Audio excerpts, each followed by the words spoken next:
Dear guests, dear friends from all around the world, I want to invite you to the third panel session named Young Leaders Perspective, the Best Papers. As a first, I would like to thank you to the National Petroleum Committee of Serbia and also to the WPC, World Petroleum Council, for the opportunity given to present some of the results of the activities of the regional youth committees, and also for a given chance to the young professionals to present their ideas. First, I will say a couple of sentences about the activities of our youth committee. Youth Committee of Serbia was established in 2014, and since that year, our youth committee was very active. I have prepared one of the slides with basic activities in the last 2 years. As you can see, our youth committee was very active in, and he took a part in organization of panel sessions, symposiums, in writing of the publications of our national committee, such as the first publication about crude oil prices. Also, we were involved in writing of articles, as well as one of the projects which was organized with the idea to investigate the employment possibilities of the young professionals from petroleum industry in Serbia. We have presented some of these results of this project on the symposium in Budapest. Also, Youth Committee took a part in the organization of the regional conference about the higher education in this region. One of the very first aims of our Youth Committee was to establish a respectable cooperation with the youth committees from the region. At the beginning, we have started the very successful cooperation and activities with the youth committees from Hungary and with the youth committee from Slovenia. So, at this point, I would like to express my gratitude in the name of our national committee to representatives of the youth committees from Hungary and from Slovenia. So, in this session, I will moderate it with the help of Csaba Zsoter. He is the chair of Youth Committee of Hungary and also a product and renewables trading manager in MOL Group. So, Csaba, please tell us a couple of words about your Youth Committee and the activities in the past year.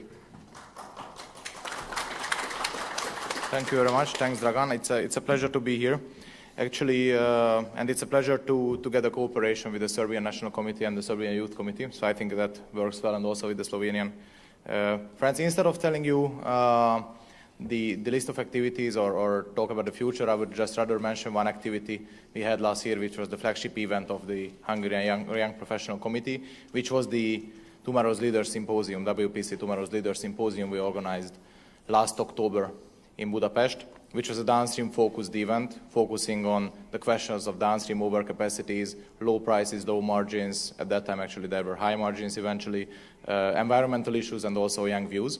So that's what we organized, and I'm proud to say that one of the largest delegations actually came from Serbia. And I also brought you some pictures because I wanted to show how cool we were that we organized this event actually in a club, which is, in the nighttime, it's a club. But daytime it was a conference event. But I just realized that actually you managed to organize that event even in a more cool place, this one and also the cocktail party yesterday. So congratulations for that. So these are the pictures from our symposium. You might see some familiar faces there. And that's what I wanted to highlight from the Hungarian Young Professionals Committee. And now we will tell a couple of words about what you are going to hear in the coming couple of presentations and minutes. Thank you, Csaba.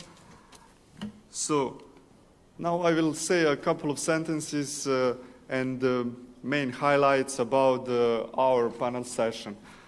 This panel session is intended to gather the youth professionals from our region. At the December National Petroleum Committee of Serbia has launched the call for papers. During that call, 9 papers were applied, 9 abstracts. After that, National Petroleum Committee of Serbia has established the International Scientific Committee, which consists of 3 eminent professors. The first one was Professor Slobodan Sokolovic from Serbia. In this occasion, I would like to thank you, Professor, for all the help in organizing of this panel session. Second professor was Jože Vižintin from Slovenia, and the third one, Igor Dekanic from Croatia.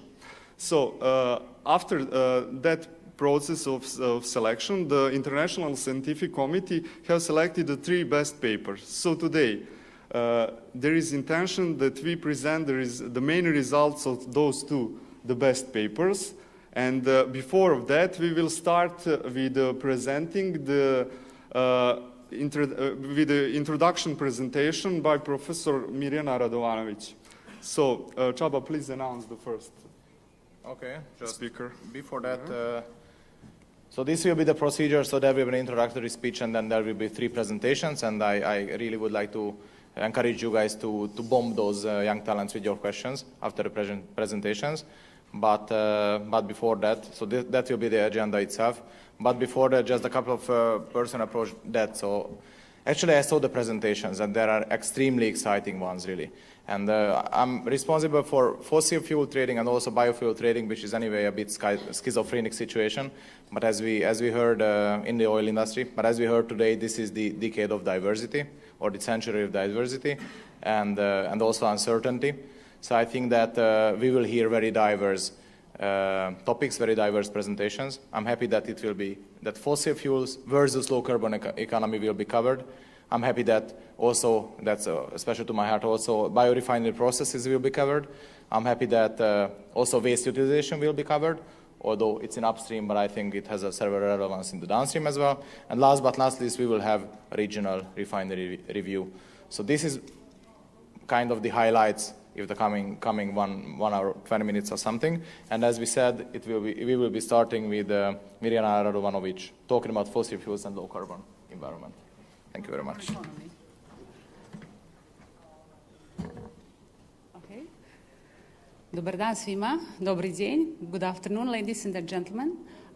Thank you for introduction and for inviting me to present my paper here, titled Fossil Fuels and Low Carbon Economy. Just a few words about me. I'm working as a university professor and researcher in Serbia in area of forecasting. And to be more specific, I am working with data and data processing and what is behind all these charts and figures we see. So I'm working on development of formulas we are using to process all the data to obtain results we all want to see. So accurate forecasting is very important for all of us. What I will present today is just part of forecasting, which is important for energy future. And I will start with general content of my presentation today. So first I will say a few things, really few things about low carbon economy, because we all know what that is. I will say a few things about measurement of progress towards low carbon economy. Then about fossil fuels future, I will say a few words about coal, natural gas, and crude oil. I will not take too much time about that because we heard a lot of things about that today. Then I'm going on my work, my specific work, which is forecasting, challenges in forecasting, and how we can solve problems with forecasting. And in the end, of course, conclusion.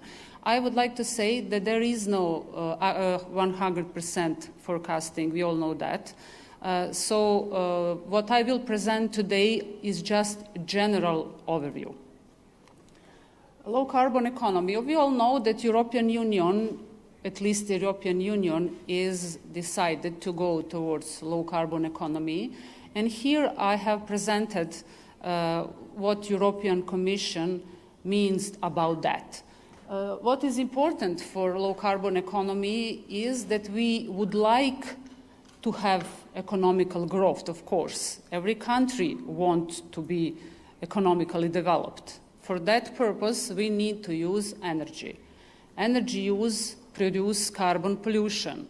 How we can achieve low carbon economy and how we can achieve economic growth without energy use. That is the question. As we all know, world carbon emission, here is the historical data from 2000 and up to 2100, so for the next 80 years. As we can see, we are now in the period of very high carbon emission, and it is expected to be lower and lower in the years to come. As we see, we accept the main savings and main carbon savings to be in the area of coal, because the coal is the greatest pollutant. For me, more important is to see how much carbon is emitted in different countries.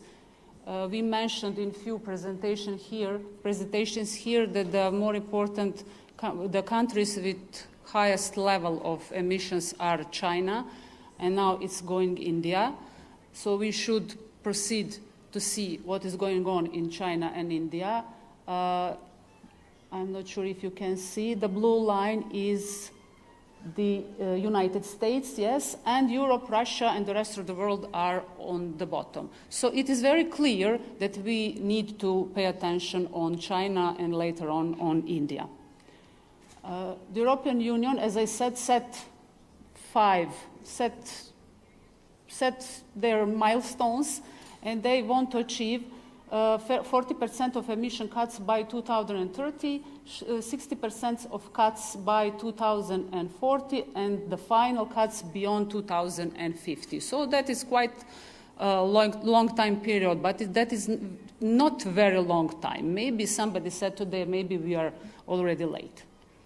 How to measure progress towards low carbon economy is a tricky question, and I think that is not million but billion-dollar question, because nobody knows how to measure what will happen in future. These are two very well-known measures, energy intensity and carbon intensity, and I would like to say that amongst scientific community there is lots of disputes. Is these measures are good?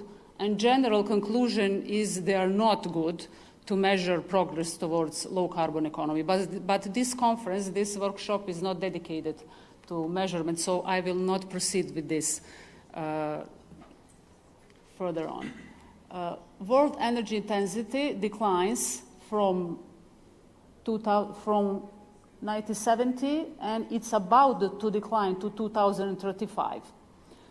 As I said, and I would like to repeat, carbon intensity and energy intensity includes GDP as a measure. It includes GDP, which is highly criticized in the scientific community as a measure. So we should take this measurement with question mark. Energy intensity and primary energy consumption. We all know here is China, United States, the world, and India. So it is not important what is going on in small countries or in the rest of the world. We should pay attention on China, India, and United States. Shares of world primary energy. Somebody said that last century was century of oil. I agree completely. Then coal and gas. We accept in 2030 the share of these fossil fuels to be almost on the same level. Carbon intensity. There are too much lines maybe, but again, China and India leads, and Germany in carbon intensity in selected economies. What is interesting for me, at least, fossil fuels future.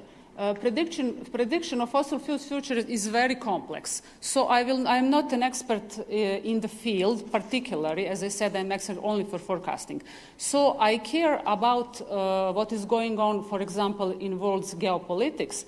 But I'm more interested to know how to put all these changes in numbers and to use it for my forecasting. I selected only few things which we are using currently to determine energy security and future in this field. So, proven energy reserves, energy production, energy consumption, OPEC policies, priorities chosen in developing countries and countries with strong economic growth. I think in the beginning of today's workshop, my colleague, I think colleague from Turkey, from Bosphor Club, said that it is very important to respect what is going on in some specific countries. So it is not possible to develop unique methodology for everybody. Fossil fuels future is not possible to accurately predict, but we will try. What is going on with coal? Few observations about coal. Coal represents relatively stable source of energy. We all know that. Coal is, technology for exploiting coal is well known. The only problem with coal is pollution. Prices of coal are stable and not as much under strong influence of geopolitical changes as that is the case with oil and to some extent with gas. This is forecasting of coal production in the world. In 2013, we accept the maximum, and then we have forecasting that that quantity of coal we will use will going down. What is going on with natural gas? We are in golden age of natural gas, that is the true. Natural gas is the ideal from the perspective of climate change because the use of natural gas is very clean, but natural gas is under strong influence of geopolitical changes. World gas production is projected to grow substantially, and here is the graph, yeah, and to reach its maximum in 2030 again, and then it is projected to going down again. Crude oil. The biggest concern today, we all would like to know what is going on with crude oil future. Prices of oil are under strong influence of geopolitics. That is the truth, we all know that. I would like to say just only one remark, if I can. I did one research related to energy security, and we did data processing to try to assess how much energy security depends on oil prices. And we came up with the conclusion that oil prices are important, but they are not so much important as other factors. So, of course, from the perspective of the companies, oil prices are very important, but from the perspective of energy security, they are not so much important. I think nobody in this conference, in this workshop, did not mention the question of oil reserves. They are in countries which are unstable, often as in actual and potential zones of instability in general. We are trying in our forecasting to include risks in those countries which are in which we have significant oil and gas proven reserves. That is very, very, very hard task to do. Forecasting of oil production. The graph, the figure we all know, the peak we accept in 2020. That is earlier than the peak we accept for gas and for coal. So let's see what will happen. Forecasting of future fossil fuels production and consumption is based on historical data and on data today, and on modeling on what will happen in the future. We are using different econometric and statistical and other models to do that. And in the moment, in the situation, if you have 10 or 20 methodologies for use, it is very complicated to say what methodology is the best. That is my job to try to do. Projected energy consumption up in general up to 2050. As we can see, the blue one is oil, the gray is natural gas, I think this is the brown, the coal, pink is nuclear, the red one is hydro, is solar, and yellow are other sources of energy. For me, it's more interesting projected energy consumption per regions. As we all know, we think and we are sure that vast majority of energy will be used in Asia in the future. Projected energy use and carbon intensity in the world, this is just a projection. As we can see, the red line marks CO2 emissions. The green one marks climate intensity, and energy use is the green one. So we accept the peak in pollution in 2030. For me, this is a very interesting figure, which shows how much fuel needs to stay unburned to achieve 2 degrees in climate change by 2050. I am not sure how real this is. I would like to say I don't work in any refinery, but I'm not sure how real is to accept the whole world will unburn 35% of natural gas, to achieve this goal. The world is willing to unburn 50% of natural gas and to unburn about 80% of coal to achieve this goal. I'm really not sure in how feasible this is. Challenges in fossil fuels forecasting are numerous, and I pointed just a few of them. Choice of methodologies. As I said, there are numerous methodologies for forecasting. I'm using maybe 3 or 4 of them, but I'm trying to take insight in other methodologies and to be critical towards them and to develop maybe new, better methodologies which will be more and more accurate. So I am doing 2 things. One is to develop methodology, and the second thing is to assess how accurate my methodology is. The second problem, we people who are doing forecasting, who are developing the formulas behind picture, is the choice for data processing. The second choice of the data itself. We have, as I said in the beginning, we are often introduced with terms carbon intensity, energy intensity, we all know what that is. But these indicators are not quite good, and we are trying to replace them with something better. Availability and reliability of the data, we are never sure in the data we are working with.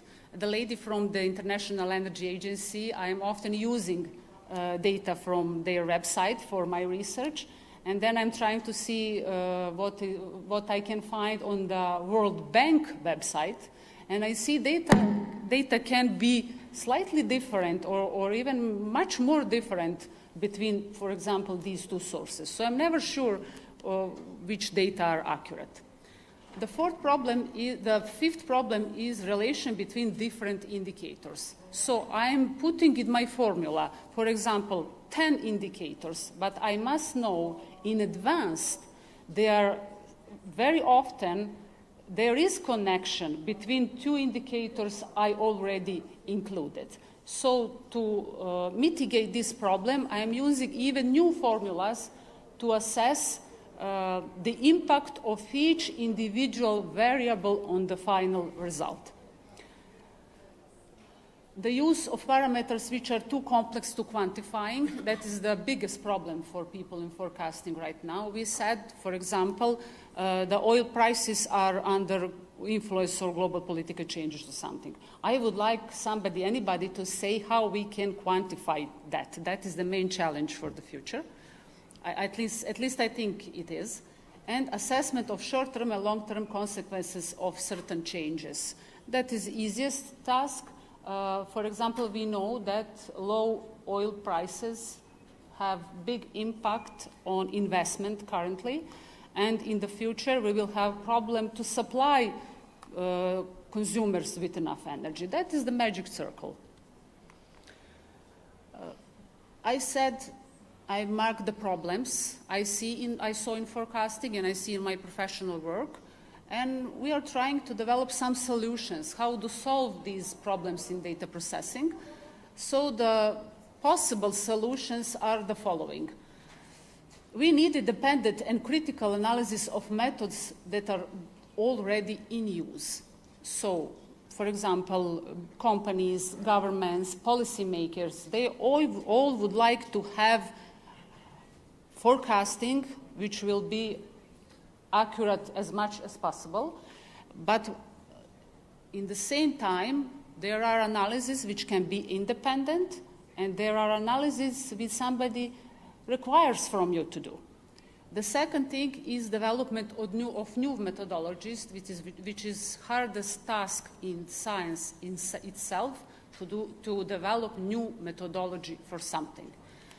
The third one is development and use of tools for evaluation and of accuracy of forecasting, appreciation of development priorities in given countries, improvements in data availability. I'm not sure how we can do that. Development of methodologies able to quantify the phenomenon which are difficult for quantifying. And in the conclusion, I would like to underline the fossil fuels future up and beyond 2050 depends on a large number of parameters. For me, as a forecaster, most important one, the following: economic and general development policies in different countries, population growth is very important, fossil fuels consumption in certain countries, fossil fuels consumption per source, energy intensity, policies in countries which are exporting oil, improvements in technologies, replacement of fossil fuels, extensive technologies with clean one, investment in renewable energy sources, attitude towards nuclear power plants, that is something we heard today, relationship between fossil fuels producers and importing countries, future policies toward global warming, geopolitical changes, global financial changes, very important for us, global cooperation, and in the end, I would like to conclude with a sentence: this fossil fuel forecasting is complex, challenging, and requires improvement. I would like to say thank you for all of you. So I'm a forecaster. I'm not in area of fossil fuels or gas. I'm a statistician, but I work with the data, and I will be very grateful if somebody would have a question for me. Questions are not predicted, but okay, later. Thank you. So thank you for your presentation. Now we shall proceed with the next presentation. The next speaker is Matic Grom from Slovenia. He is coming from the research center, and he belongs to one of the research groups which are, I can say, the best in the field of the bioprocesses in whole Europe. Matic, please.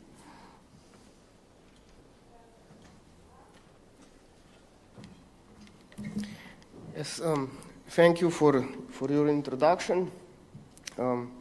It's always a pleasure to come to Serbia. This is my, I think, 7th time here, but first on professional occasion. I'm going to present a little bit about work we are doing on our department for catalysis and chemical reaction engineering on our Institute for Chemistry. And I will present a few cases which are in scope of either CO2 reduction or producing chemicals and fuels with renewable sources. So, petroleum industry today has quite some challenges. For example, crude oil quality is slowly diminishing over time. It is getting the percentage of sour content, which is sulfur content in the crude oil, is slowly increasing, as well as heavy fractions in the oil are also increasing up to some extent. Also, due to environmental awareness, some demands are being made on quality of products produced. For example, sulfur content in the products must go down. Both those factors require increased processing efforts in the oil refineries. Also, the oil and other fossil fuels are said to be non-renewable. It is estimated, for example, that oil will last for 40 to 80 years, but of course this is maybe quite questionable data. This can be taken with great reserve, of course.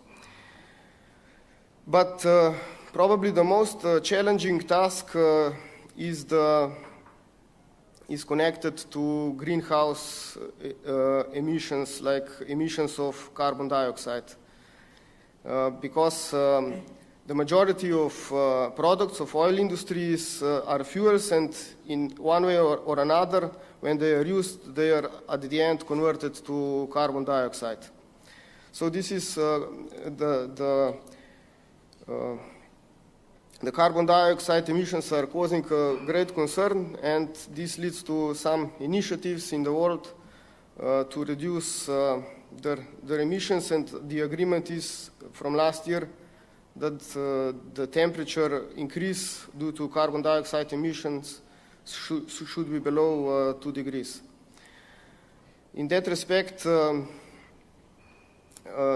few different countries chose different approaches to how to solve this problem, and the majority has decided to work on energy efficiency and use of renewable sources. But today's processes are already developed to a great extent, and their efficiencies are quite close to their thermodynamic limit. For example, modern coal power plant has efficiency of 40%, but if it was ideal, it would have efficiency of 63%, so only 20% can be increased. While oil refining has even better efficiency, it depends, of course, which products you take to account for those efficiency. But in the best case, 20% can be improved if in ideal case. So possibly some way the problem can be solved with use of renewable sources in the industry. This slide presents a few options. For example, if biomass is used, it can be gasified and converted into liquid fuels via Fischer-Tropsch process. The cases which I will present today are marked in blue, and they are methanol synthesis from carbon dioxide, production of liquid chemicals from methane, and conversion of biomass into liquid fuels and chemicals.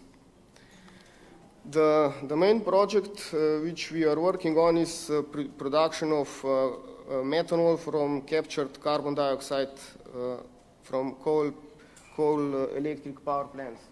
So the idea behind the project is to collect carbon dioxide from power plants with amine process, and to produce hydrogen with electricity obtained from renewable sources, and combine both gases into methanol in a catalytic reactor. So at the end of the project, it is intended to build 1 ton per day methanol pilot plant, which will be built in Germany. And besides our institute, many other partners from academia and industry are in this consortium. So the benefit of this project should be direct reduction of carbon dioxide emissions, producing valuable chemicals like methanol, and since it will be produced during since the hydrogen will be produced during the power peaks, it's also intended to stabilize the electric grid. So the project is envisaged in such a way to collect as much available knowledge in the most efficient way. We have experts who are synthesizing the catalysts. Those catalysts are tested in 5 parallel reactors, which we constructed and designed in-house, which enables testing 5 catalysts at a time at different conditions.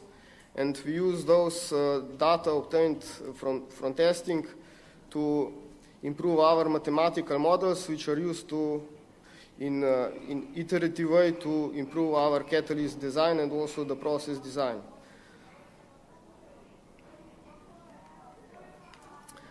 The next project is the conversion of methane into liquid products.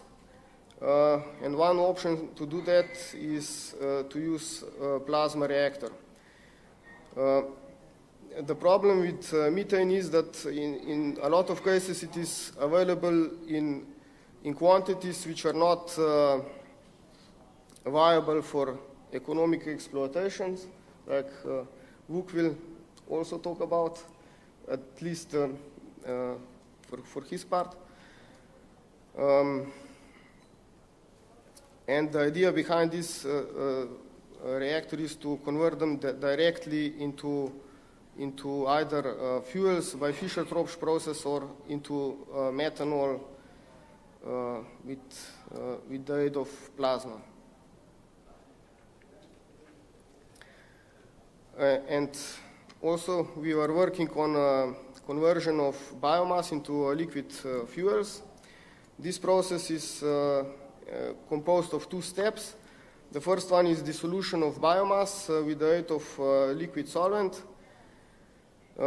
In this step, the biomass is depolymerized, and then in the next step, with the aid of hydrogen and suitable catalyst, it is hydrodeoxygenized.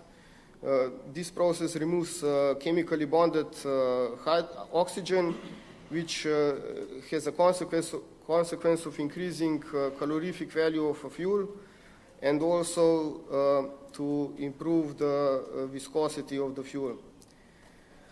But the main problem in the biomass to liquid fuel production is the logistics of waste biomass collection, and this is the limiting factor which prohibits the economy of the entire process.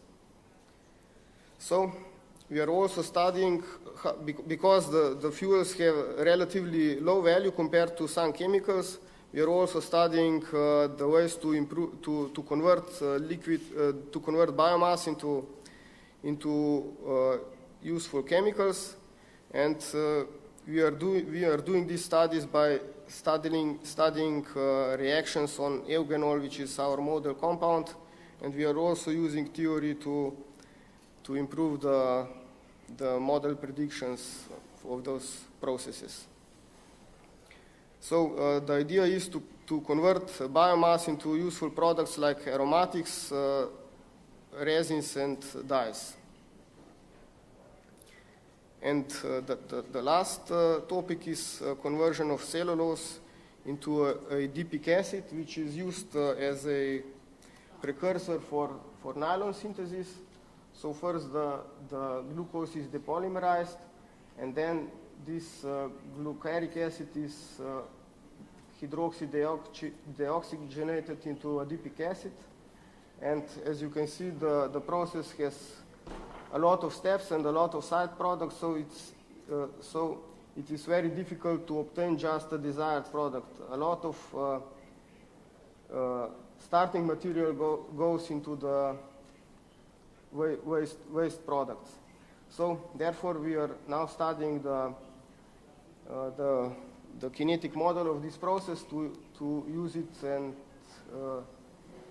to optimize it to obtain the higher yield of desired product. So basically this is everything which I wanted to say, and I would conclude in any way that maybe the biomass has some potential to be used as an additional feedstock, but certainly due to problems with its low calorific value and problems with its collection, it is, I think, at now it's not a competitive feedstock to the oil. So this is it.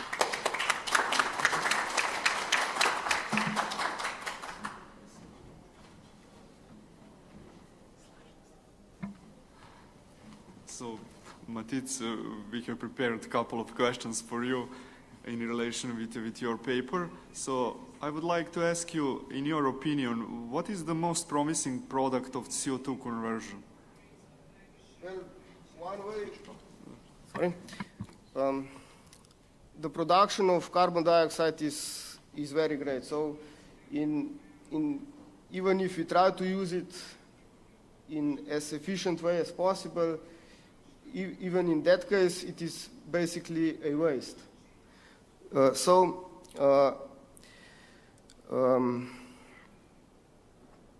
Maybe one of the best ways is to use it as to inject it into fuel wells to produce more oil. And other way, there are processes like urea, which is used for fertilizers, and this is basically, these are massive processes, but they are already developed and under successful operation. And for example, the capacity of some urea plant is 1,500 tons per day, and this uses, I think, more than 1,000 tons of carbon dioxide per day. But at the moment, is it possible to develop the large-scale production plants for the conversion of CO2? Of course, those plants which I mentioned, which are urea plants, they are already in existence. So the answer is yes. Regarding our process we are developing for methanol, this will be a possibly multi-tubular reactor, and here, since these are more tubes means more capacity, the scale up is not so unpredictable. So the answer is yes. Okay, from my side, I'm an economist, so I have to ask a last technical question. Fortunately or unfortunately, what is your view on the currently existing biofuels, so biodiesel, ethanol? What is their future? Because you seemed skeptical yesterday evening. So. Yes, I am skeptical because as I said, the efficiency of the processes to convert biomass into biofuels is much less than efficiency of converting oil into fuels.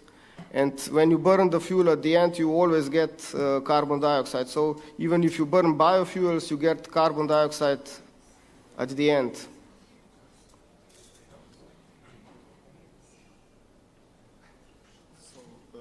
The idea is that we can give a chance to audience to ask questions for each of the presenters. So this is the chance to ask him something about this investigation. Is there someone? But also at the end of the session, you have the chance to ask them. Okay. Okay, so please collect your questions to Matic for the end of the sessions if you have any. Meanwhile, our second presenter from the best paper section will be Vuk Rajovic from NIS, who will talk about the waste utilization in the petroleum industry. Thank you. Good afternoon, ladies and gentlemen. Thank you all for coming after intensive lunch. It wasn't easy, but thank you anyway. My name is Vuk Rajovic. I'm from Serbian petroleum industry, working as a specialist for energy blocks and exploitation within the energy block. Sounds like I'm going to the moon. The topic of my research was waste utilization in the petroleum industry regarding a future energy mix. So for the start, I would like to show you presentation overview. In introduction, I will speak about primary energy supply, total final consumption of energy, as well as CO2 emissions by region. Then we will speak about associated petroleum gas. Somebody spoke about this issue through the sessions. We will see the ways our company utilized this waste and convert it to useful forms of energy, thermal and electrical energy. And we will discuss about some results and conclusions that were obtained from the research that was done with the Faculty of Technology in Novi Sad. So according to the International Energy Agency, primary energy, it's a form of energy that can be found in nature in a raw condition without any conversion processes, so we can refer to it as an input to the system. And it's interesting to see in the period of 40 years, in 1973, we inputted to the energy system 6,100 megatons of oil equivalent, where fossil fuels had share of 85%. 40 years later, 55% of increase, 30,541 megatons of oil equivalent, and still fossil fuels more than 80%. So they're here to stay with the primary economy movers. Total final consumption, it is the total amount of energy consumed by human civilization per year, and it's always lower than a primary energy supply, since the primary energy has to go through conversion processes and transformation processes, and there is always some losses due to thermodynamical limitations or mechanical or electrical efficiencies or grid losses, etc. But for example, we have waste in associated petroleum gas. We are not using it as we could. Total final consumption in the world in 1973 was lower than primary energy supply. It was 4,667 megatons of oil equivalent, also fossil fuels dominant. In 2013, we had 9,301 megatons of oil equivalent. CO2 emissions, according to International Energy Agency, are divided on the regions. It's interesting to see, okay, 15,515 megatons of CO2 was emitted in 1973, where OECD countries had a share of 66.3%, while, for example, China, it's interesting to see, had only 6% of its share in this pie chart, while 40 years later, we had also a 50% of increase of CO2 emissions, where OECD countries dropped their share to 37.4%, while China grew to amazing 28%. The main difference between natural gas and associated petroleum gas is its methane composition, the concentration of methane. In average, in natural gas, we have 95% of methane, while in APG, at oil fields, we have 75% in average. Also, the important parameter is CO2 concentration in the gas itself, while in natural gas, on average, we have 0.5% of the concentration of this inert gas, while in APG, we can have 5 or even more, we will see later, in some cases, 25% of CO2 in gas, which lowers dramatically calorific value of a gas itself. So how do we separate APG at the oil fields? We use a three-phase separator, as you can see in the picture. So crude oil is introduced inside the separator, and the APG as the lightest fraction is separated at the top of the device, while crude oil and water are drained at the bottom for the further processing. The yellow pipelines are for the APG. So the main utilization method in the world is flaring of this gas. So what's the cost of this flaring? According to the World Bank, we flare more than 150 billion cubic meters per year, which is around 30% of EU gas consumption. Total value of $30.6 billion, which is huge energy potential and financial market. So why we do not use this gas? Well, oil fields are often in remote areas where the consumer is far away and the infrastructure is expensive and the whole investment is put under the question. So we flare it, but why do we flare it? Why we do not release it to the atmosphere? Well, as we saw, the main component of the APG is methane. And if we release methane, we create explosive zones, which we do not want to do at oil fields. So we do a combustion with the oxygen and produce CO2 and H2O. and the whole flaring in the world is responsible for 2% of total CO2 emissions. So Serbian Petroleum Company, NIS, in 2013 flared more than 92.6 million cubic meters of APG at all Serbian oil fields. And then we introduced a new innovative sustainable technology, combined heat and power plants at oil fields with internal combustion engine, where we use APG as an input fuel source, and we receive two types of energy, electrical and thermal energy. The flow sheet is presented here. It's really simple technology. So APG is introduced in the internal combustion engine, on which a generator is shafted. So while we're doing combustion, generator creates electricity, while flue gases and cooling liquid meet at the flue heat exchanger and produces thermal energy for the oil field thermal needs, such as oil tank heating or residential heating or rooms heating for the operators. So in 2015, last year, NIS utilized 31% of its all APG at oil fields, which is around 28.66 million cubic meters. Also, we have more cogenerations under construction, and 5 are at the moment under construction, and we plan that through generations we can utilize 10 million more cubic meters next year. While we have 2 more facilities that are already working. The one is nitrogen separation membranes, which remove nitrogen as an inert gas, and we purify APG. Also, amine plant for CO2 removal. If gas has a lot of CO2, we remove it and purify it to the standard, so it can go to the gas pipeline and be delivered as a natural gas. In both these facilities, we utilized 15 million cubic meters last year. So in total, in 2017, Serbian Petroleum Company is planning to utilize as much as 70 million of standard cubic meters of APG, which is around 75.6% of total available APG. And finally, about results that were obtained from the research that was done with the Faculty of Technology in Novi Sad. We were doing with the software SIMA Pro 8 about life cycle approach and life cycle assessment, where the CO2 was the main calculation unit. So we wanted to investigate what's the ecological benefit of APG utilization in cogeneration plants. First, we need to know what is the main electricity supplier in Serbia, also thermal supplier in Serbia.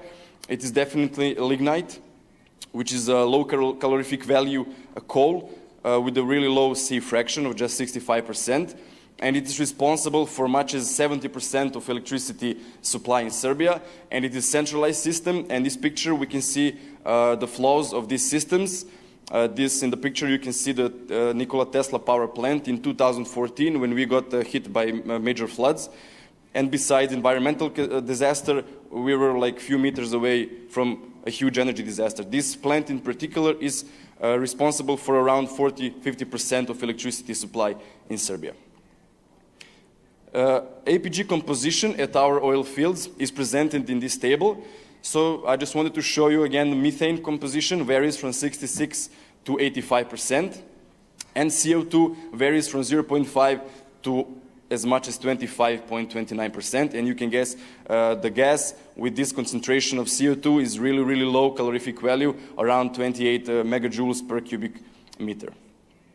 So we wanted to investigate 2 parameters.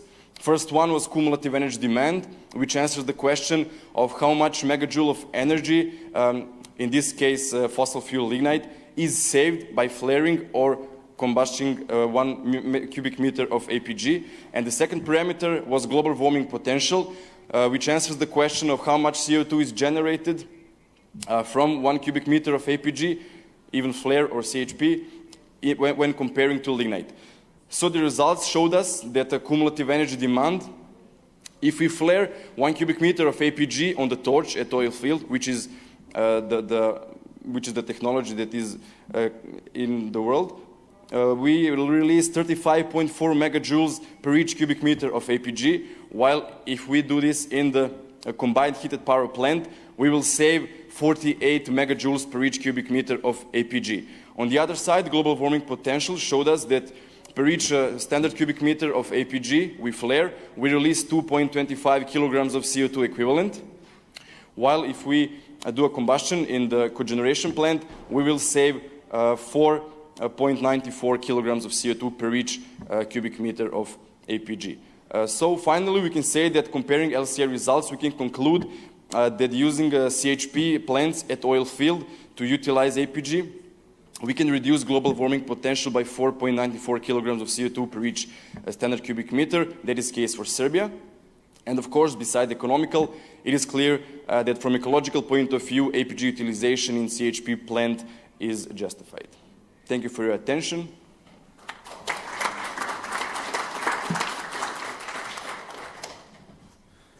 Thank you, Vuk. It's quite a sexy project, if I can call it like this, given that you mentioned 2% of total CO2 emission of the world is like this, and also in light of flaring, as mentioned here in several presentations today, as some of the challenges to be solved. But still, there's a question which you didn't cover, and I guess you have an answer for, which is the financial break-even or the financial background of that. So is it a financially flying project by itself? Thank you for your question. Yeah, that is a good question, and it's obvious to be asked. Well, the case in Serbia is that with electricity companies, we can make an agreement for the feed-in tariff, so they give us the good price for the electricity. But the problem is that for this special price, high price of electricity that you deliver to the grid, you must obtain a total efficiency of 85%. So if we know that the electrical efficiency is around 42%, we need to boost the thermal efficiency to make the total of 85%. If we do not have thermal needs on the oil field that covers the total efficiency, we will not have the investment feasible in a long term. But like this, we can make the investment pays off for 6 to 7 years. Thank you. I would like to ask you also something. I want to hear your opinion about this. The downstream industry, the upstream industry is seeking for more energy efficient equipment and plants. Which are the ways for the current status on the industry to overcome those problems with not so energy efficient plants? Thank you for your question. Well, the first thing is to invest in the research and development in new technologies, in sustainable technologies, such as these combined heat and power plants. Also, the petroleum companies should make like joint ventures, and one of the important things is data sharing, as well as between the companies, also between the sectors inside the same company. And of course, events like this where we can share knowledges, experiences, and good practice, so other companies could discuss with us and have nice conversations. It is interesting from the last news. You can read about the activities of, for example, Shell and Chevron. They are developing together the designing of equipment like valves or distillation columns. It's very strange on a market because until yesterday they were rivals on a market, and now they are doing together just in order to produce more energy efficient equipment and processes. Yeah. So you talked us about the associated petroleum gas possibilities to make some money from that, but is there some other techniques to improve energy efficiency in downstream, in upstream? Well, of course, we can, for example, implement heating pumps in the downstream processes, for example, combination of compressor and heat exchangers for the separation processes. Also, we can use the waste gas from the refinery itself, purify it, analyze it, and then reuse it as a fuel for some processes. Of course, also we can do the gasification of some petroleum waste, such as pet coke in some scenarios, and basically that would be it. Thank you. Thank you. Thanks. Any questions from the audience here, or you're also collecting for the end? Okay, Tor, could you? Do you see any potential for using CO2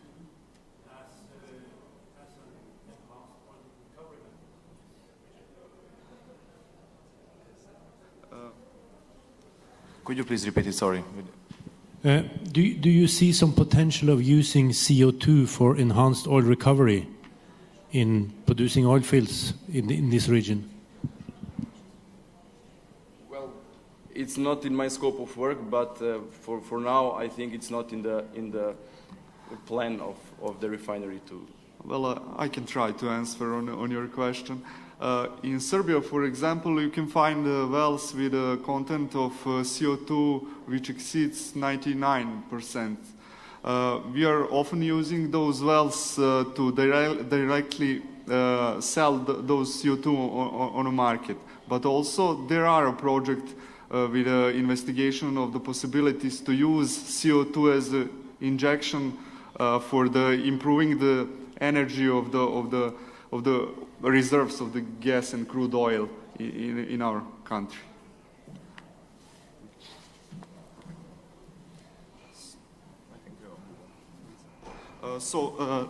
Now we will proceed with the next presentation. Next speaker is Stefan Lazic. He comes from Faculty of Technology, Department of Oil and Petrochemical Engineering from Novi Sad.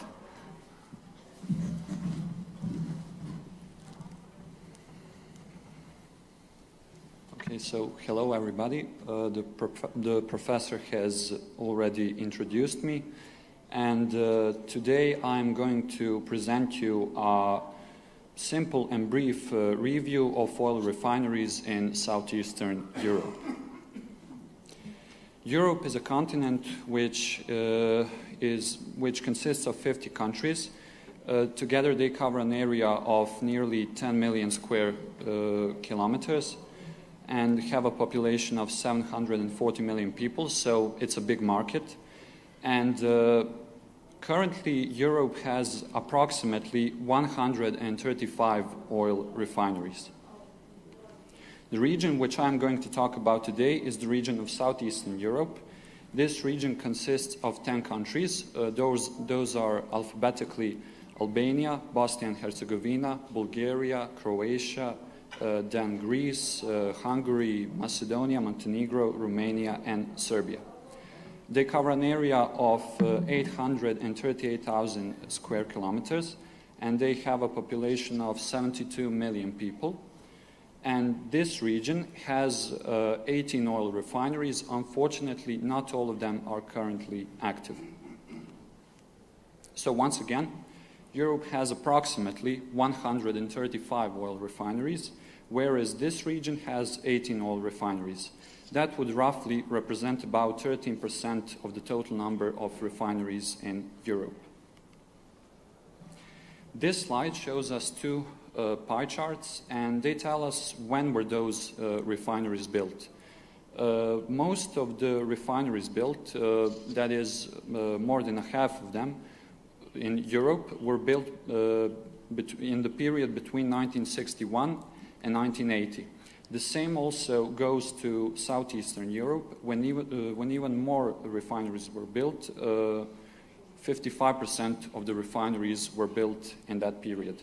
And what's interesting is that we can see that in the last 15 and even more years, no new refineries were built in Europe, which is a clear indicator that no new refineries will be built in the years that come.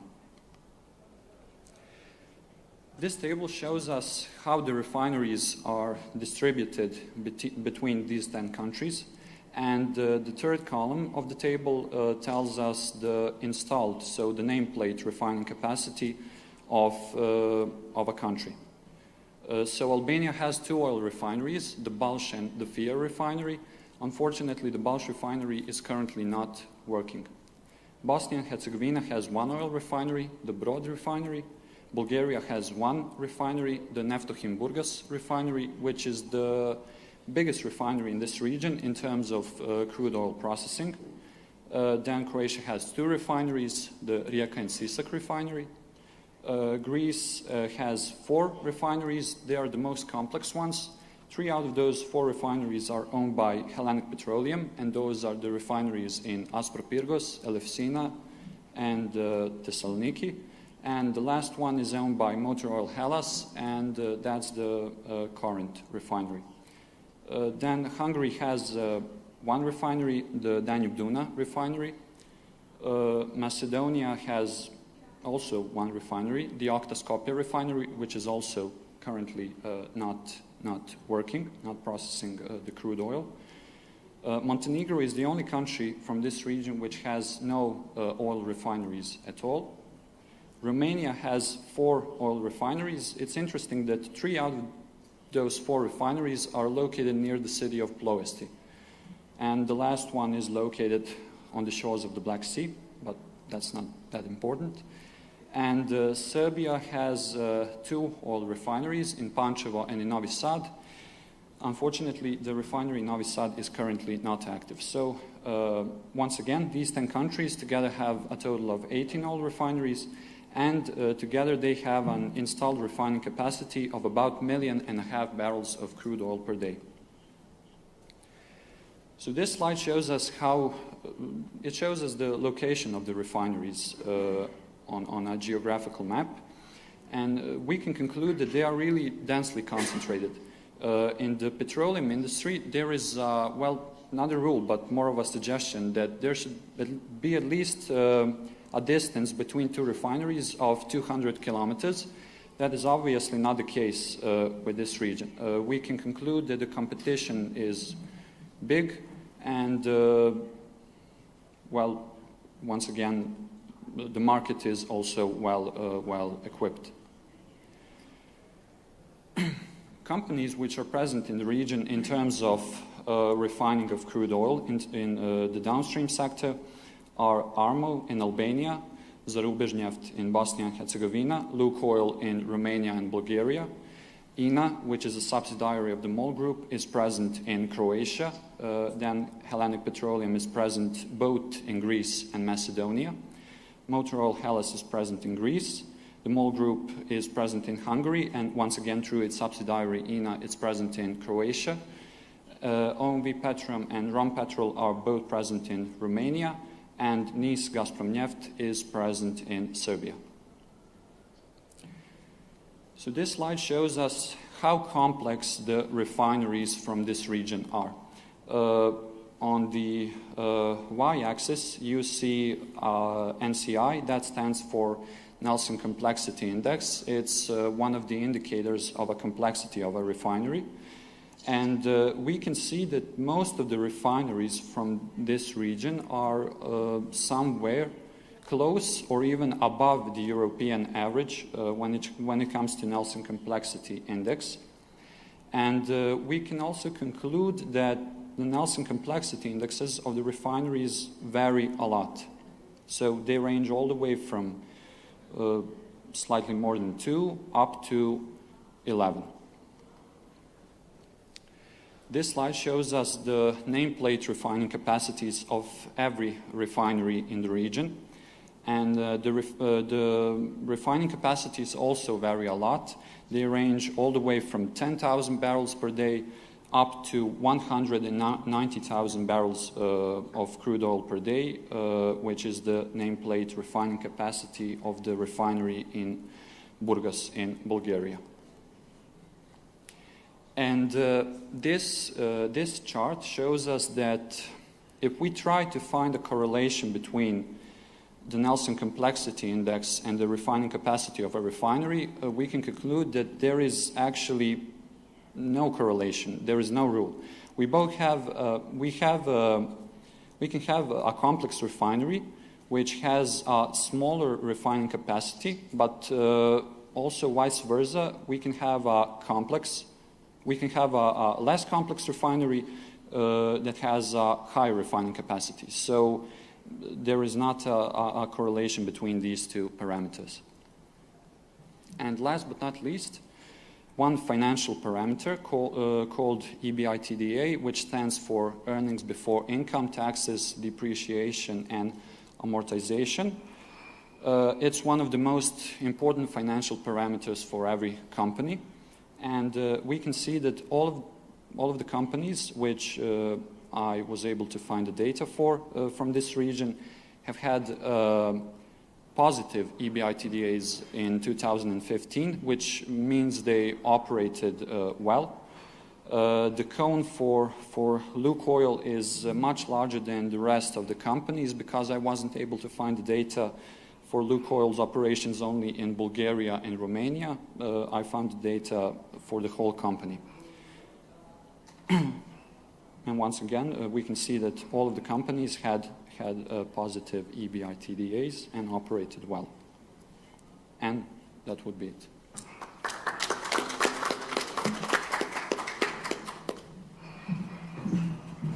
Okay, thank you very much. That was quite an interesting summary. Just to see your view on the regional refining, let's assume for a second that you are the CEO of an unnamed regional refiner. What investment would you make in your company, in refining or in downstream? Well, first of all, I wish I were a CEO. And if I were a CEO, I would invest in a refinery, and I would invest in new conversion processes, especially processes which use the residue as feedstock, because I think more and more refineries will try to convert that residue into something useful which you can sell on the market, some useful fuels. Let's discuss the next situation. You are a CEO again. Still. Yes, still, after everything, with changes in crude price and everything. And I'm from the Department for the Strategies. And I want to ask you, Chief, what I have to do in order to survive on this market if I have my petroleum refinery? Okay, so the market, in order to survive on the market, I believe that the offer of products should be diversified.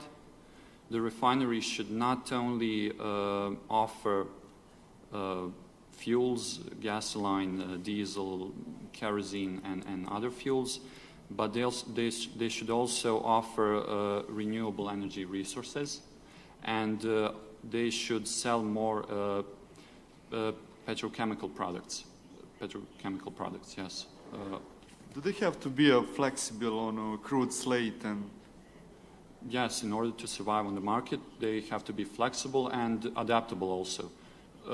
Adaptable because every 4 to 5 years, a new European emission standard comes out. And if the refineries want to survive on the market, they have to adapt to those standards, which means they constantly have to invest in new processes, new processing units, and that would be my answer. Thank you. So is there a question from audience to Stefan? Okay, if it's not, I want to thank to all presenters and also to audience for the patience and for the support. Thank you.